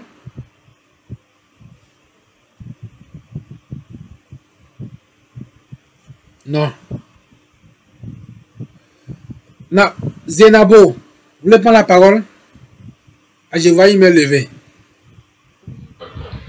Non, bon, comme je n'ai pas suivi, mais depuis le début, j'ai pris le train en marche. Je pense que déjà, je vois les éléments. Mais j'espère que vous allez faire une vidéo comme vous avez fait pour la session passée. C'était intéressant pour revoir un peu. Sinon, effectivement, c'était rapide, mais bon, je pense que on n'est pas à l'étape de la didactique détaillée. Donc, peut-être après, revoir sinon, dans l'ensemble, tout ce qui a été dit, je pense que c'est des approches que je sais déjà, plus ou moins, et vraiment, au quotidien avec les étudiants, et c'est un peu cela. Et je ne peux que confirmer et puis dire que ce que vous avez dit, effectivement, les cas pratiques, tout ça, les approches sont bonnes. Je pense qu'à ce niveau, j'ai rien à rajouter, quoi. Merci beaucoup pour ce dévouement-là à la cause des familles. Merci.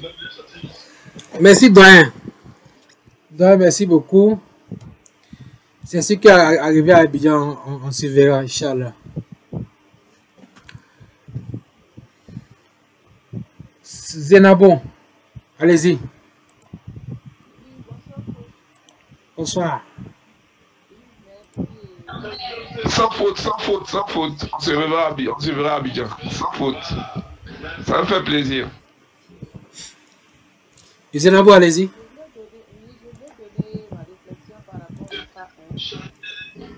Non, je disais que on se verra à Abidjan sans faute, comme je répondais à super. À ce que tu avais dit. Ouais, ok. Donc, ça va être plaisir que je te vois à Abidjan. Zenabo, allez-y. Merci beaucoup.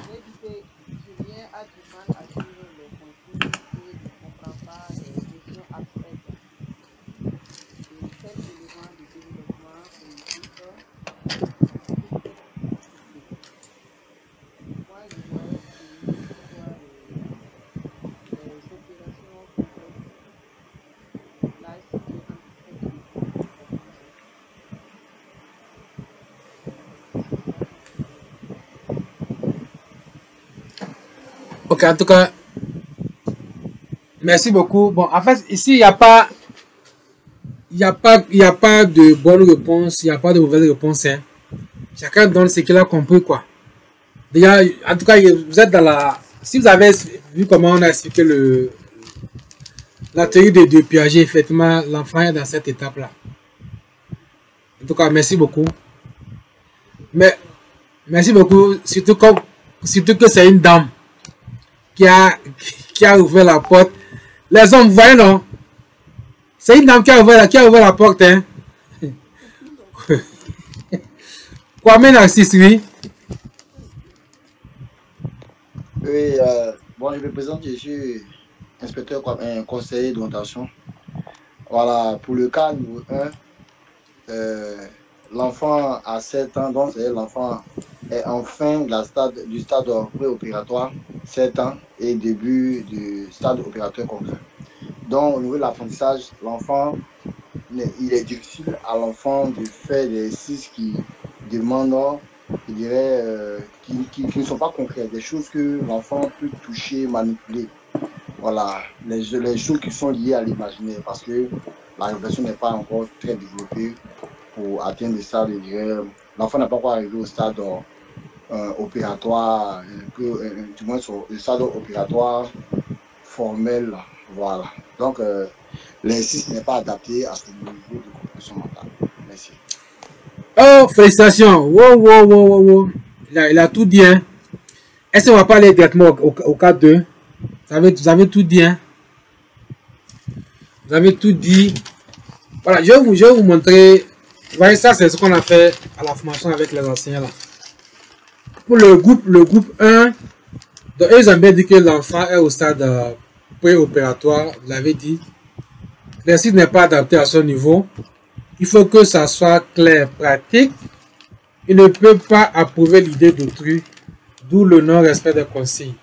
Il met d'abord son idée avant l'idée d'autrui. C'est ce qu'ils ont proposé. Bon, c'est bien. Maintenant, on va aller au cas 2. On va prendre le cas 2 qu'on avait fait ensemble à la formation. Puis, le cas 2, qui veut intervenir pour le cas 2?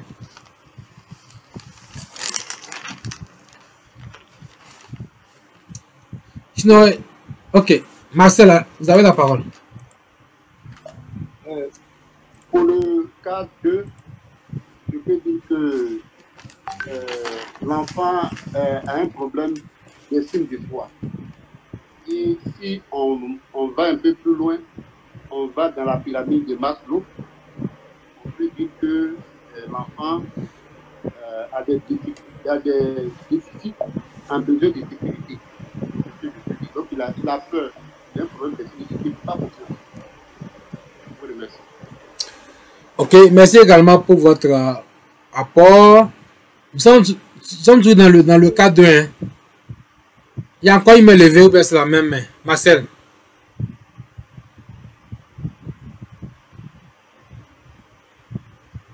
Qui veut intervenir?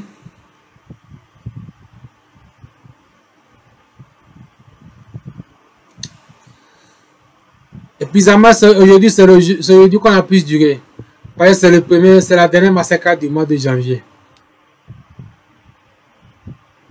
Et c'est seulement fait que j'ai pris le vendredi. Donc, personne n'a réagi. Hein? Donc, je vous donne ici bon, ce qu'on a proposé à la formation avec les enseignants. Et les facteurs qui sont en cause, ils ont distingué d'abord les facteurs émotionnels et ensuite les facteurs historiques. Ok. Quand on prend le facteur émotionnel, là ils ont listé d'abord les facteurs émotionnels.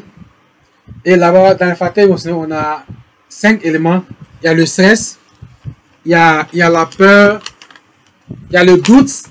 Donc, M. Temia a parlé de la peur, du doute, c'est la même chose. Le stress, la peur, le doute, le manque de confiance en soi et la pression. Il y a également les facteurs sociaux. Là, ils ont distingué quoi? La famille. Peut-être qu'il y a l'influence de la famille,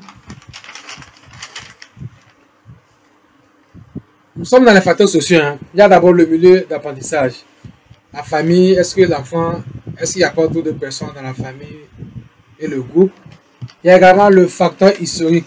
Là, ils ont parlé de le blâme excessif. Ou bien peut-être qu'il y aura un traumatisme. On a vu les troubles là, non? Et il y a l'esprit de rivalité entre les élèves. Et le lien entre l'élève, ses enseignants et ses parents. Donc, ils ont listé beaucoup de choses. Hein, pour le cas 2. Le cas 3 qui vient intervenir. On a encore 5 minutes hein, pour nous dire au revoir. Le cas 3 qui vient intervenir pour le cas 3.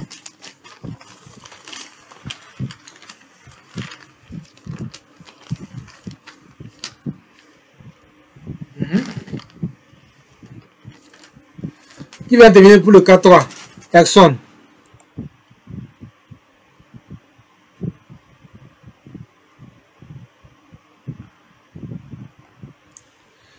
Qui va intervenir pour le cas numéro 3?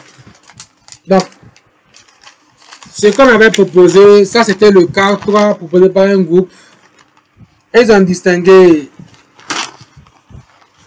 deux approches avec les idées de Lev. D'abord, l'approche de la ZPD développée par Lev, PRD Ahmed. Ahmed a cité ces leçons et donné des exercices individuels à Ahmed. Il faut également la motivation de l'élève par l'enseignant en lui faisant des dons, des acclamations et également reconnaître les efforts de Ahmed. Ça, c'est l'approche de la ZPD. Deuxième approche, c'est l'approche du langage. Je travaille pour augmenter la confiance en soi de Ahmed en adoptant un langage de conscientisation. Responsabiliser Ahmed en le nommant chef de groupe et chercher à connaître l'objectif de Ahmed pour le futur. Ils ont abordé également l'apprentissage précède le développement. Pour devenir un leader, il faut apprendre à travailler de façon autonome dès le bas âge. Donc, on doit aider l'enfant depuis le bas âge à apprendre à travailler seul pour devenir autonome. Donc, voilà ce que le groupe 3 a proposé dans la formation des enseignants. Donc, je vois que je vous ai tout dit. Hein. Alors, je voulais que vous voyez que c'était une information que je vous dois donner gratuitement qui était payante à la base. Donc, pour que vous compreniez que prochainement, s'il y a des informations gratuites et que vous êtes là, pensez que il n'y a pas de la consistance, vous allez rater énormément beaucoup de choses. Je prends une question avant de me présenter. C'est moi que je vais me présenter maintenant. Une question. Marcel. Bon, coach, j'ai deux préoccupations. Oui. La première préoccupation concerne le code. Je voulais savoir si Anifula, le A c'est avec majuscule ou bien minuscule. Et la deuxième préoccupation, c'est par rapport à la formation du coaching à Abidjan. Oui. Bon, je suis en Côte d'Ivoire, mais je suis à l'intérieur. Je ne suis pas à Abidjan, je suis à Saloua. Donc ça veut dire que physiquement, ça ne peut pas être possible. Donc je voulais une alternative, des cours en ligne. Je ne sais pas si c'est possible. Non, comme on l'a dit, on a dit que ceux qui sont à... Si vous êtes à Abidjan, que ce soit à Daloa, on a dit que c'est une formation hybride. Donc si vous pensez que vous pouvez suivre sur Zoom, durant cette période-là, vous pouvez vous inscrire. Mais il y a également une formation qui est déjà en ligne. Ok? Ce qu'on n'a pas pesé, la collaboratrice l'a dit dans le groupe, hein. Après cette formation à Abidjan, ça sera une formation de 300 000 francs. Parce qu'avec l'expérience sur le terrain, les salles sont trop chères. Mon logement sera trop cher aussi. Donc, prochainement, on va aller à une formation de 300 000 francs. Donc, ceux qui veulent prendre à la formation, c'est maintenant qu'il faut profiter. Ok, Thierry, on va compter les échanges en privé. C'est bon? Ça, c'est un. Pour Anifula, c'est A. A majuscule. Anifou. A majuscule L-I-F-O-U. 24 janvier 2025. C'est bon? Oui, c'est bon. Merci beaucoup. Autre question.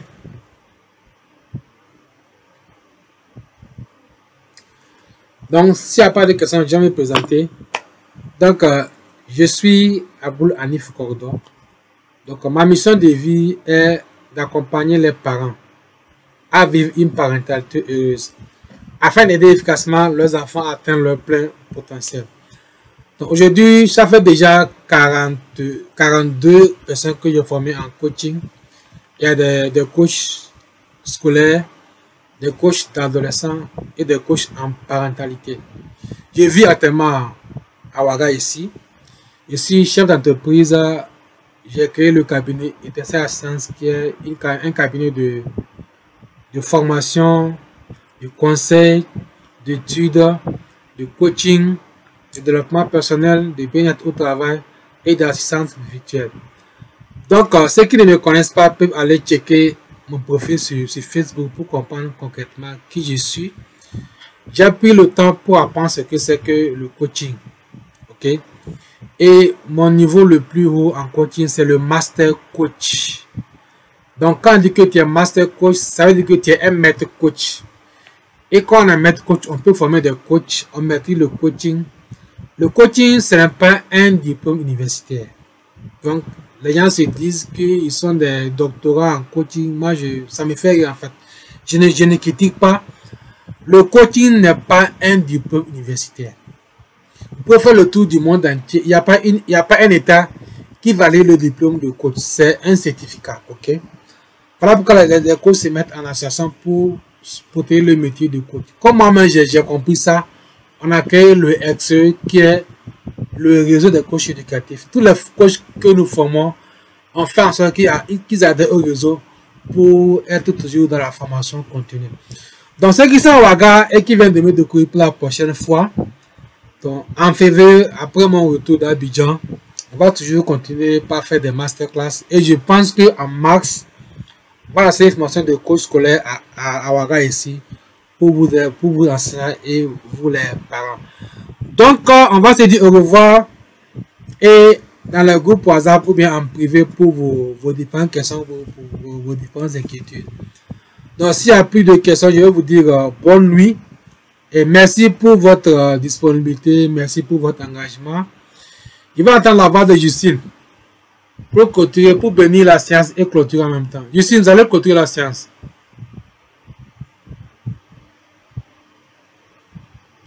C'est Justine. Vous allez clôturer la séance.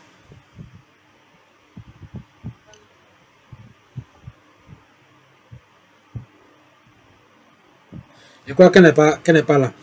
Donc, je crois que c'est Justine.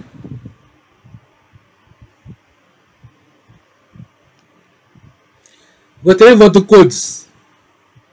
Retenez votre code.